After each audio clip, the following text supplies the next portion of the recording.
Now you are watching the educational channel YouTube.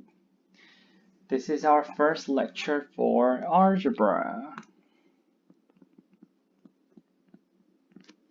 So what is a algebra? Algebra, by the definition, is a study of mathematical symbols.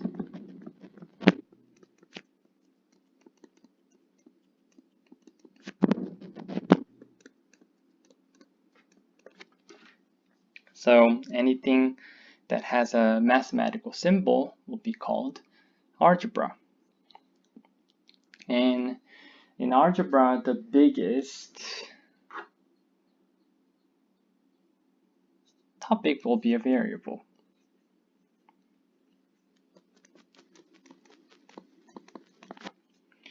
Variable, by the definition, is an unknown.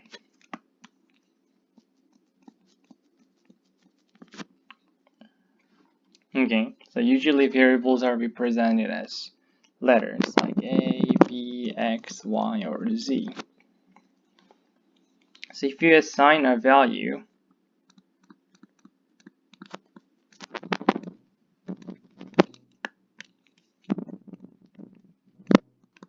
to a variable, let's say X is equal to 7, then the following problems, I want to know what X plus 3 is equal to, then X plus 3, because X is 7, will be 10. I want to know what X plus or X minus 5 is, then X minus 5 is going to be 2, because X here is 7 and X here is 7. Now, let's say I say Y minus 11 is equal to 15. Then from this equation, Y has to be 26, and because if you plug in 26 into Y, this step is called evaluate.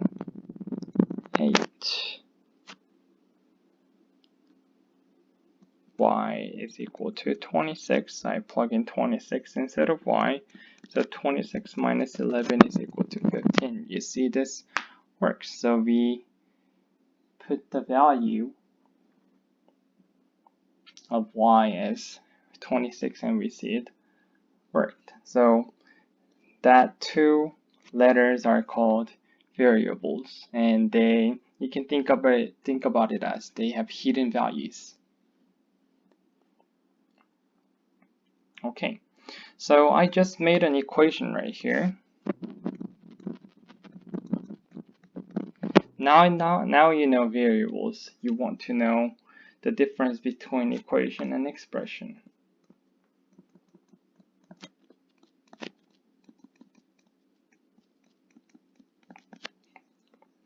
If you see equal sign, that's going to be an equation. If you don't see no equal sign, then that's an expression. That is one of the simplest way to define them. So, let's say you have 5, then you do not see any equal sign, so this is an expression. Let's say you have 2 or 3 plus 2, you do not see any equal sign, this is also an expression. Now, let's say you have 3 plus x, then you do not see any equal sign, that is also an expression. But the difference between number 1 and 2, and 3, or let me make one more, let's say 4, you're given, let's say, x minus 5. The difference is the last two, number 3 and 4, they have variable. And 1 and 2, they do not have any variable. So the first two expressions are called numerical expressions. And the last two are called variable expressions. Then now let's say I have 5 is equal to 5, or x plus 1 is equal to 4. Now I see an equal sign in between two expressions. 5 left side is an expression. 5 on the right side is also an expression. They're both numerical expressions, as we learned. or x plus 1 on the left side is a variable expression, and 4 on the right side is a numerical expression.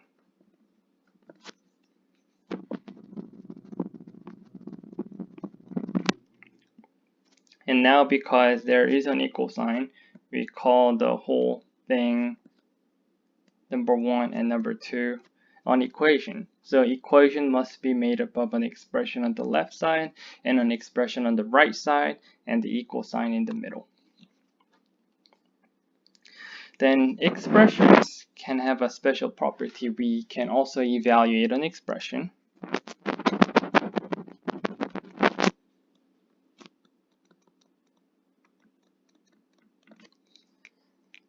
Then let's say we have x plus 3. So x plus 3 is an expression. And let's say in case 1, I say x is equal to 5. Then evaluate the expression x plus 3. Then x plus 3, if you evaluate it, you give the value x is equal to 5.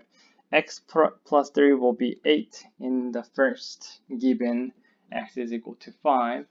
Or I can also give you 2. Actually x is not 5, x is 3. Then you get x plus 3 as 6. So this expression has a value of 8, or this expression has a value of 6, depending on the value of x.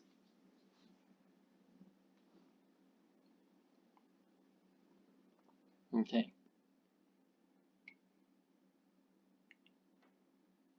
Then you can also simplify an expression. So variables, same variables,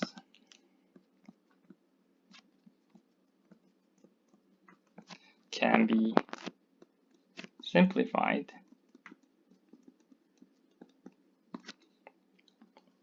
so let's really see what it means.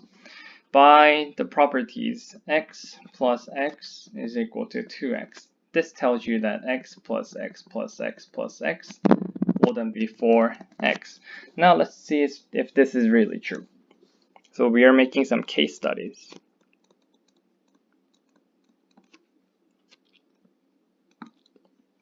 So 2 times x really means 2 times x, or 2x means 2 times x, or 4x means 4 times x. So if I say x is equal to 5, then x plus x is 5 plus 5, which is 10, and this is equal to 2 times x, which is also 10.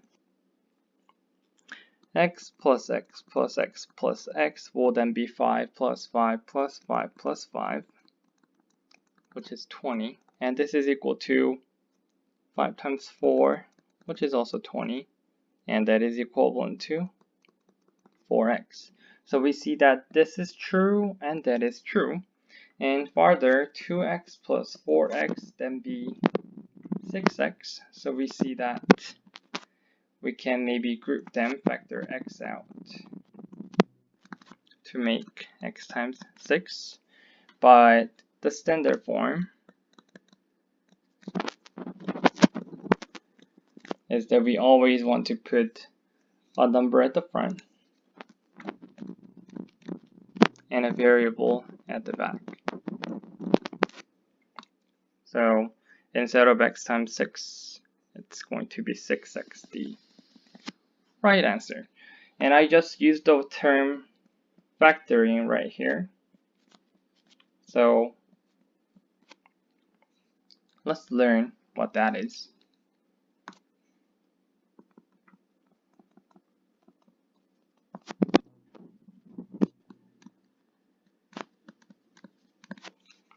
So in grouping, another way to call it is a distributive property.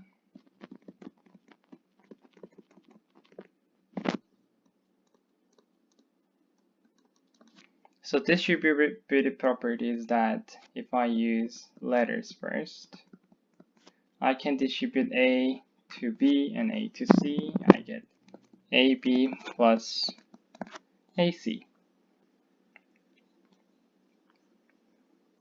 So if I give you an example, 3 times 4 plus 5 is going to be 3 times 4 plus 3 times 5. And let's see if this is true. So it's going to be 3 times 9 by PAMDIS, order of operation. So parenthesis comes before multiplication. And final answer on the left side is going to be 27. Or on the right side, this is equal to 12 plus 15, and that also gives 27, so we put a check mark right here representing that they are equal. So distributive property is when you have either constant or a variable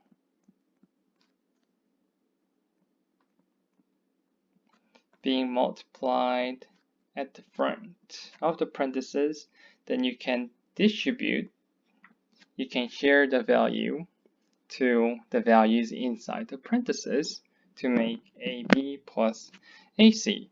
Then now I am introducing you this new term, constant.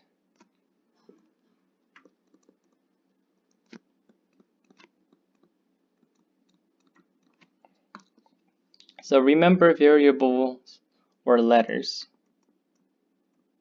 they have values, but they're hidden,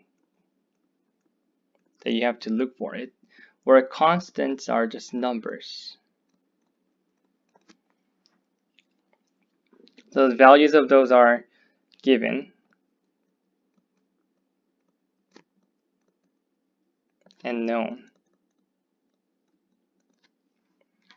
or not necessarily known, they don't change. So 3 is a constant, 5 is a constant, 10 is a constant, pi is a constant, e is a constant. Where variables are x, y, z, a, b, c are variables. We end our first lesson here.